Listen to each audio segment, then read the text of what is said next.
ನಮಸ್ಕಾರ. ಒಂದು ನಿಮಿಷ. ಓಕೆ.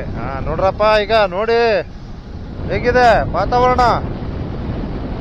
ಈ ಮರಗಳು, ಹಾಗೆ ಇಲ್ಲಿನ ಒಂದಷ್ಟು ಗದ್ದೆ, ಈ ಬಯಲು ಪ್ರದೇಶ ಎಷ್ಟು ಚೆನ್ನಾಗಿದೆ ನೋಡ್ರಿ. ಇವತ್ತು ಒಂದು ಇಂಪಾರ್ಟೆಂಟ್ ಸಬ್ಜೆಕ್ಟನ್ನು ನಾನು ತಮ್ಮ ಮುಂದೆ ಅರ್ಪಣೆ ಮಾಡ್ತಾ ಇದ್ದೀನಿ. ನೋಡಿ, ವೀಕ್ಷಣೆ ಮಾಡಿ ಎಷ್ಟು ಚೆನ್ನಾಗಿದೆ, ಯಾವ ರೀತಿ ಸಮೃದ್ಧಿಯಾಗಿ ಇಲ್ಲಿ ಬೆಳೆ ಬರ್ತದೆ ಗೊತ್ತಾ. ತುಂಬ ಚೆನ್ನಾಗಿ ಬರ್ತದೆ. ಸೊ ಇಲ್ಲೆಲ್ಲ ನೋಡ್ರಿ, ಇಲ್ಲೆಲ್ಲ ಗದ್ದೆಗಳಿದೆ. ತುಂಬ ಅಚ್ಚುಕಟ್ಟಾಗೆ ಬೆಳೆಯನ್ನು ಬೆಳ್ಕೊಂಡು ರೈತ ಬಹಳ ಸಮೃದ್ಧಿಯಾಗಿದ್ದಾನೆ. ನಾವು ವೀಕ್ಷಣೆ ಮಾಡಿ.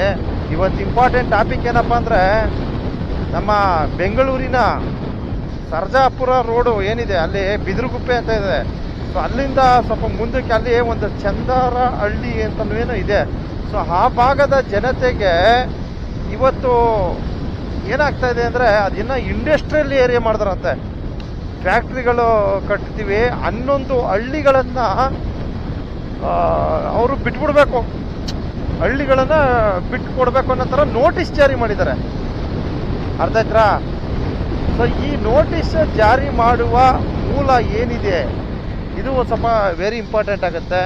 ಸೊ ನೀವು ಏನೋ ಈ ಹಳ್ಳಿಗಳನ್ನೆಲ್ಲ, ರೈತರು ಬೆಳೀತಕ್ಕಂಥ ಜಮೀನುಗಳನ್ನೆಲ್ಲ ನೀವು ಎಲ್ಲವನ್ನು ಕಿತ್ಕೊಂಡ್ಬಿಟ್ರೆ ಇಂಡಸ್ಟ್ರಿಯಲ್ ಏರಿಯಾದಿಂದ ಏನು ಲಾಭ ಇದೆ ಹೇಳ್ರಪ್ಪ. ನೀವು ಫ್ಯಾಕ್ಟ್ರಿ ಕಟ್ತೀವಿ, ಅದು ಕಟ್ತೀವಿ, ಇದು ಕಟ್ತೀವಿ ಅಂತ ವಿಜ್ಞಾನವನ್ನು ಅಭಿವೃದ್ಧಿ ಪಡಿಸ್ತಾ ಇದ್ದಾರೆ ಹೊರತು ಅದರಿಂದ ಆಗ್ತಕ್ಕಂಥ ಅನಾಹುತ ಏನೋ ಇನ್ನಿತರ ಪರಿಸರ ಮಾಲಿನ್ಯವನ್ನು ಗಮನಿಸದೆ ಇವಾಗ ಸಡನ್ನಾಗಿ ನೀವು ಈ ಹಳ್ಳಿಯಲ್ಲಿ ವಾಸಿಸ್ತಕ್ಕಂಥ ಜನರಿಗೂ ತೊಂದರೆ ಕೊಟ್ಟು ಅವ್ರು ಬೆಳೀತಕ್ಕಂಥ ಭೂಮಿಯನ್ನು ಕಿತ್ಕೊಂಡು ಏನು ಸಾಧನೆ ಮಾಡಬೇಕು ಅಂತ ಇದ್ದಾರೋ ಏನೋ ಗೊತ್ತಿಲ್ಲ. ಆದರೆ ನನಗೆ ಒಬ್ಬರು ರೈತ ಬಾಂಧವರು ದೂರವಾಣಿ ಕರೆ ಮಾಡಿ ಏನಂತಾರೆ, ಸಾರ್ ಹಿಂಗಾಗ್ಬಿಟ್ಟಿದೆ ಸರ್, ದಯವಿಟ್ಟು ನಿಮ್ಮ ಚಾನಲ್ ಮುಖ ಇದ್ರ ಸ್ವಲ್ಪ ಧ್ವನಿ ಎತ್ತಿ ಸರ್ ಅಂತ ಅವರು ಈ ಥರ ಏನೋ ಅರಣ್ಯ ಪ್ರದೇಶಗಳನ್ನೆಲ್ಲ ದುರುಪಯೋಗ ಪಡಿಸ್ಕೊಳ್ಳೋದು ಅಲ್ಲದೆ ಈ ರೀತಿ ನಮ್ಮ ರೈತರು ಬೆಳೀತಕ್ಕಂಥ ಭೂಮಿನೂ ವಶಪಡಿಸ್ಕೊಳ್ತಕ್ಕಂಥ ನಿಟ್ಟಿನಲ್ಲಿ ಈಗಾಗಲೇ ನಮಗೆ ನೋಟಿಸ್ ಜಾರಿ ಮಾಡಿದ್ದಾರೆ. ನಾವು ರೈತರು ಏನಾಗಬೇಕು, ಎಲ್ಲಿಗೆ ಹೋಗ್ಬೇಕು, ಏನು ಮಾಡಬೇಕು ಅಂತ ಅವರೊಂದು ಮನದಾಳದ ನೋವನ್ನು ನನ್ನ ಜೊತೆ ಶೇರ್ ಮಾಡ್ಕೊಳ್ತಾ ಇದ್ರು. ಭಾಳ ಅಸಮಾಧಾನ ಅನಿಸ್ತು. ನೋಡ್ರಿ, ಇವತ್ತೇನಾಗ್ತಾ ಇದೆ ಅಂದರೆ, ಬೆಂಗಳೂರನ್ನ ಬೆಳೆಸ್ತಾ ಇದ್ದಾರೆ ಹೊರತು ಈ ಒಂದು ಪರಿಸರ ಏನಿದೆ, ಈ ಒಂದು ಭೂ ಪ್ರದೇಶ ಏನಿದೆ, ಈ ಒಂದು ಜನಜೀವನ ಏನಿದೆ, ಈ ಒಂದು ರೈತರ ಒಂದು ಭಾವನೆಗಳೇನಿದೆ, ಇವಕ್ಕೆ ಯಾವಕ್ಕೂ ಸಹ ಬೆಲೆ ಕೊಡ್ತಾ ಇಲ್ಲ. ಬೆಂಗಳೂರನ್ನ ಬೆಳೆಸ್ಕೊಂಡು ಹೋಗಿ ಹೋಗಿ ಹೋಗಿ ಅದು ಏನು ಮಾಡಿದ್ರೆ ಗೊತ್ತಿಲ್ಲ. ಒಟ್ಟು ಹಳ್ಳಿಗಳನ್ನೆಲ್ಲ ಬಲಿ ಹಾಕೊಂಡು ಬರ್ತಾ ಇದ್ದಾರೆ ಒಂದು ಕಡೆಯಿಂದ, ವಚ್ಚರಿಯಿಂದ. ಸೊ ನಮ್ಮ ಭಾಷೆಯಲ್ಲಿ, ಆಡು ಭಾಷೆಯಲ್ಲಿ ಹೇಳ್ತಕ್ಕಂಥದ್ದು ವಚ್ಚರಿಯಿಂದ ನಮ್ಮ ಹಳ್ಳಿಗಳನ್ನೆಲ್ಲ ಮಟ್ಟ ಹಾಕೊಂಡು ಬರ್ತಾ ಇದ್ದೀರಾ. ಸೊ ಮುಂದೊಂದು ದಿನ ನಿಮಗೆ ಎಂಥ ಒಂದು ದುಸ್ಥಿತಿ ನಿರ್ಮಾಣ ಆಗುತ್ತೆ ಅಂದರೆ ಊಹಿಸಲು ಸಾಧ್ಯವಾಗಲ್ಲ.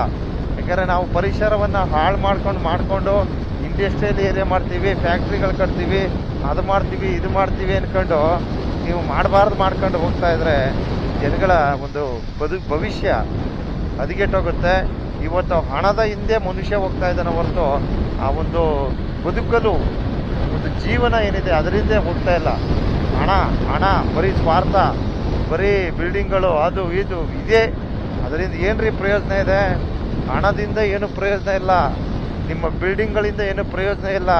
ಯಾವನ ಒಬ್ಬ ಸ್ವಾರ್ಥಕ್ಕೋಸ್ಕರ ಎಲ್ಲರನ್ನೂ ಬಲಿ ಆಗ್ತಾ ಇದ್ದಾರಲ್ಲಪ್ಪ, ನ್ಯಾಯ ಇದು? ಸೊ ಇದರ ಪರಿಣಾಮ ಮುಂದೊಂದು ದಿನ ದೊಡ್ಡ ಮಟ್ಟದಲ್ಲಿರ್ತದೆ ಅಂತ ಹೇಳೋದಕ್ಕೆ ಬಯಸ್ತೀನಿ. ಪಾಪ ರೈತ ಬಾಂಧವರಿಗೆ ಅವ್ರ ಜಮೀನುಗಳಿಗೆ ತೊಂದರೆ ಕೊಡಬೇಡಿ, ಹಳ್ಳಿಗಳನ್ನು ಬಿಟ್ಟೋಗಿ ಅಂತ ನೋಟಿಸ್ ಜಾರಿ ಮಾಡಿದ್ದಾರೆ ಅಂದರೆ ಏನಿದು ಅರ್ಥ?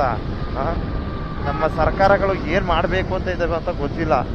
ಆದರೆ ಮುಂದಿನ ದಿವಸ ಕಷ್ಟ ಇದೆ, ಒಂದು ಸಲ ಆಲೋಚನೆ ಮಾಡಬೇಕಂತ ಈ ಒಂದು ಸಂದೇಶವನ್ನು ತಿಳಿಸ್ತಾ ಇದ್ದೀನಿ ಕಣ್ರಪ್ಪ. ಇಷ್ಟೇ ವಿಚಾರ. ಧನ್ಯವಾದಗಳು.